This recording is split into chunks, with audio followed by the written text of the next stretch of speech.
Hi guys, welcome back to another video.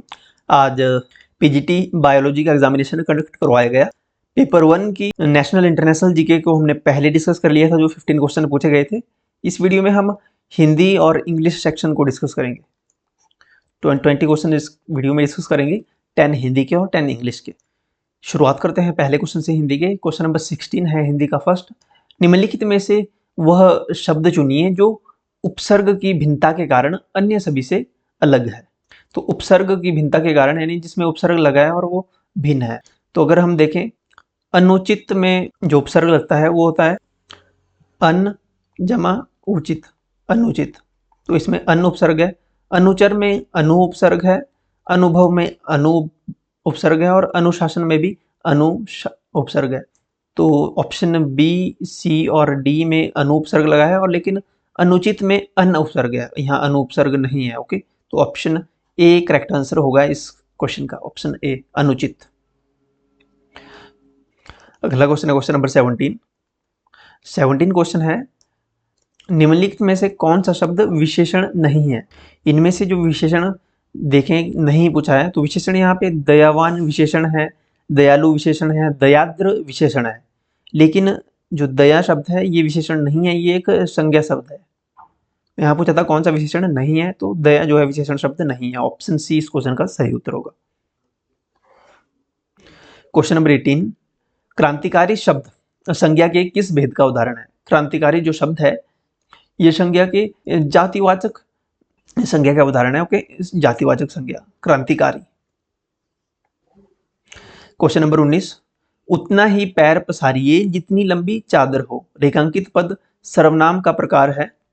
उतना ही पैर पसारिए, उतना, जितना, जो, सो, इस प्रकार के वाक्य शब्द जो है आते हैं संबंधवाचक सर्वनाम में। ओके, ऑप्शन सी करेक्ट होगा, संबंधवाचक सर्वनाम। क्वेश्चन नंबर 20, श्वेतांबर समस्त पद के लिए उचित विकल्प चुनिए।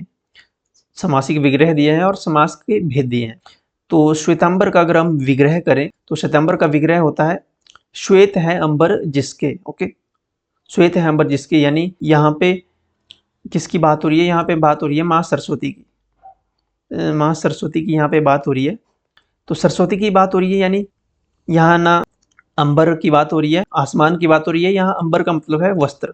तो श्वेत है अंबर जिसके, श्वेत है वस्त्र जिसके, यानी सरस्वती, माँ सरस्वती, यानी ये बहुब्रीहि समास है। ऑप्शन सी करेक्ट होगा, बहुब्रीहि समास।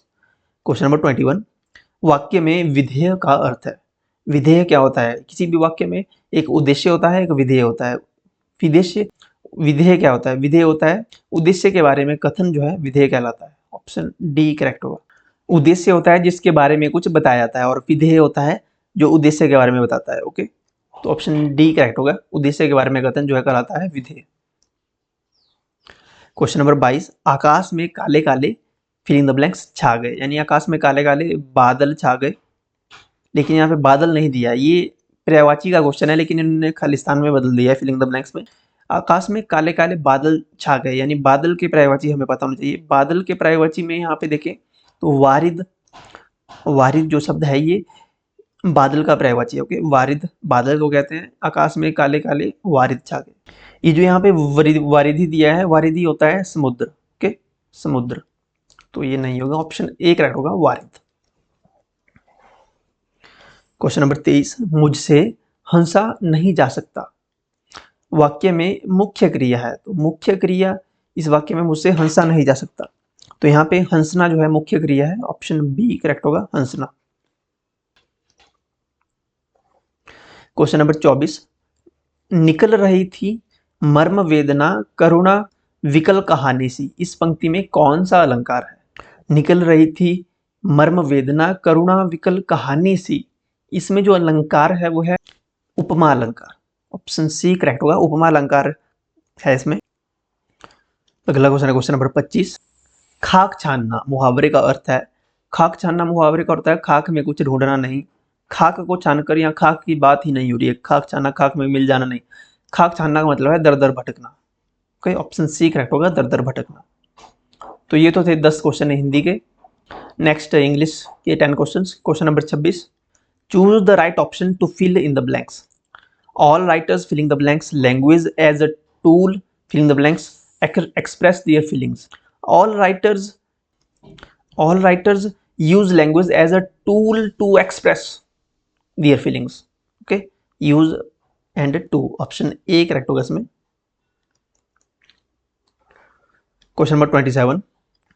Choose the right option to fill in the blanks. My brother has got 2 children. Fill in the blanks boy and fill in the blanks girl. My brother has got 2 children, a boy and a girl. Simple. Okay, option C correct होगा. A boy and a girl. Indefinite article use होंगे. अगला question है question number 28. Choose the correct active voice of the following sentence. हमारे पास दिया गया है the work will have been completed by the time you come back. तो ये ऑलरेडी पैसिव वॉइस में दिया गया है, ये हमें चेंज करना है एक्टिव वॉइस में. तो एक्टिव वॉइस में यहाँ पे सब्जेक्ट है वी. ओके, तो अगर हम ऑप्शन एक देखें, option A, they will complete the work by the time you come back.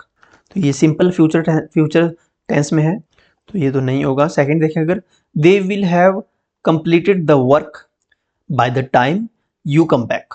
Okay, so option B इस क्वेश्चन का करेक्ट होगा. They will have completed the work by the time you come back. Question number 29. Choose the correct indirect from the following. Indirect हमने select करना है, कौन सा जो है correct है. हमारे पास दिया गया है He said to me, I played my part well.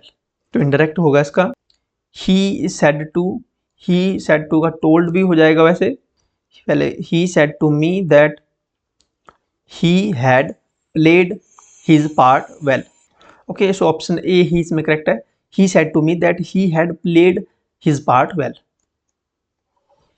Question number 30. Arrange the given parts to make a meaningful sentence. हमारे पास दिया गया है was not at its best.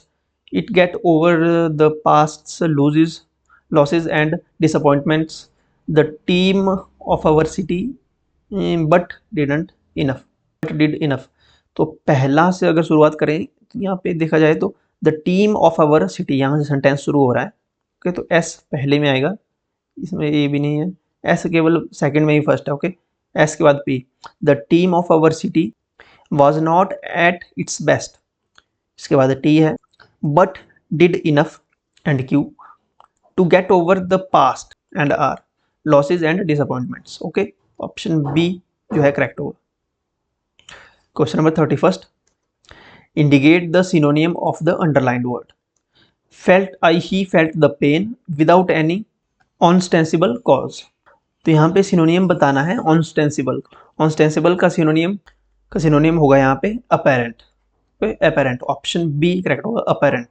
apparent होता है जैसा कि रियल में. ओके, वास्तविक जैसा लगे, या हम कह सकते हैं कि बिल्कुल क्लियर है वो चीज़. Okay, apparent.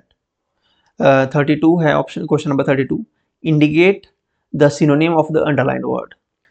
Sensing a possible complication I recused myself from the governing committee. तो यहाँ पे रिक्यूज्ड पे यहाँ पे अंडरलाइन दिया है, इसका सिनोनिम बताना है, सिमिलर वर्ड बताना है. तो रिक्यूज्ड का यहाँ पे जो सिनोनिम यूज कर सकते हैं हम, वो कर सकते हैं हम विदड्रॉ. ओके, ऑप्शन ए यहाँ पे जो है फिलअप हो सकता है, करेक्ट होगा withdraw. Question number 33. Choose the correct option to complete the statement. Filling the blanks. A substance transmits and diffuses light so that the objects on the other sides are not clearly visible. ऐसा कौन सा substance होता है जो light को दूसरी side जाने तो देता है, लेकिन वो उसकी जो है विजिबिलिटी क्लियर नहीं रखता. ओके, स्पष्ट रूप से आपको नहीं दिखाई देगा. एक ऐसा, अगर आपने शीशा भी देखा होगा, कुछ शीशे ऐसे होते हैं जिनसे लाइट तो चली जाती है लेकिन विजिबिलिटी नहीं लगती, पल्ली साइड आप देख नहीं सकते कि क्या हो रहा है. ओके, लाइट तो आ जाएगी. तो ऐसे सब्सटेंस को कहते हैं translucent substance. Okay, translucent substance होते हैं ऐसे सब्सटेंस. इंपॉर्टेंट क्वेश्चन है ये, जनरल अवेयरनेस की इंपॉर्टेंट की दृष्टि से भी ये क्वेश्चन बहुत ज़्यादा इंपॉर्टेंट है. Okay, translucent substance. ट्रांसपेरेंट होता है जैसे प्लेन मिरर होता है, प्लेन ग्लास होता है जिससे आप एक दूसरी साइड देख सकते हो क्लियर. मिरर तो नहीं होगा, मिरर से तो रिफ्लेक्ट होता है, कुछ भी नहीं दिखता. ओके, तो ऑप्शन सी इसमें करेक्ट होगा. अगला क्वेश्चन है question number 34. Choose the option which can replace the following sentence without changing the meaning. Mohan is so busy that he cannot attend the meeting. Mohan is so busy that he cannot attend the meeting. तो इसको replace कर सकता है Mohan is busy enough to attend the meeting. नहीं तो ये तो सरासर गलत है. Mohan is too busy to attend the meeting. तो ये सही सेंस कर रहा है, बिल्कुल करेक्ट है. अगला देख लें अगर, Mohan is very busy attending meetings. नहीं, Mohan is busy to attend the meeting. तो ऑप्शन बी यहाँ पे जो है बिल्कुल करेक्ट लग रहा है. Mohan is too busy to attend the meeting. Okay, option B जो है इस क्वेश्चन का सही उत्तर होगा, option number B. Last question है इंग्लिश का, question number 35. Choose the correct sentence. Is Ritu is the best soldier has proved once again beyond doubt that Ritu have been the best soldier is proved once again beyond doubt. Third है that Ritu is the best soldier has been proved once again beyond doubt. और fourth है the Ritu is one of the best soldier has been proved once again. और यहाँ पे देखें तो जो मेरे को बिल्कुल सही लग रहा है, that Ritu is the best soldier has been proved once again beyond doubt. Okay, option C इसमें जो है सही उत्तर होगा. Okay, so that's it. तो ये हमने 20 क्वेश्चंस किए हिंदी और इंग्लिश के. नेशनल जीके के हमने पहले डिस्कस कर लिए थे. अब हमारे पास बचती है एचपी जीके, इसको हम नेक्स्ट वीडियो में डिस्कस करेंगे. ओके, क्योंकि क्वेश्चंस लेंथी हैं थोड़े. तो अगर आपने चैनल को सब्सक्राइब नहीं किया है तो सब्सक्राइब कर लें. और अगर आपको किसी क्वेश्चन में डाउट लगता है तो कमेंट सेक्शन में जरूर लिखिएगा. हमारे साथ जुड़ने के लिए आप टेलीग्राम पर हमारे साथ जुड़ सकते हैं. टेलीग्राम का लिंक आपको वीडियो की डिस्क्रिप्शन और इस वीडियो की फर्स्ट कमेंट में मिल जाएगा. आप व्हाट्सएप पे भी हमारे साथ जुड़ सकते हैं. व्हाट्सएप का लिंक भी टेलीग्राम के लिंक के साथ में ही मिलेगा आपको. यहाँ आपको पीडीएफ्स वगैरह, आपको इन्फॉर्मेशन, जो भी नोटिफिकेशन वगैरह होती है वो मैं यहाँ पे आपको इन्फॉर्म कर देता हूँ. Thank you so much.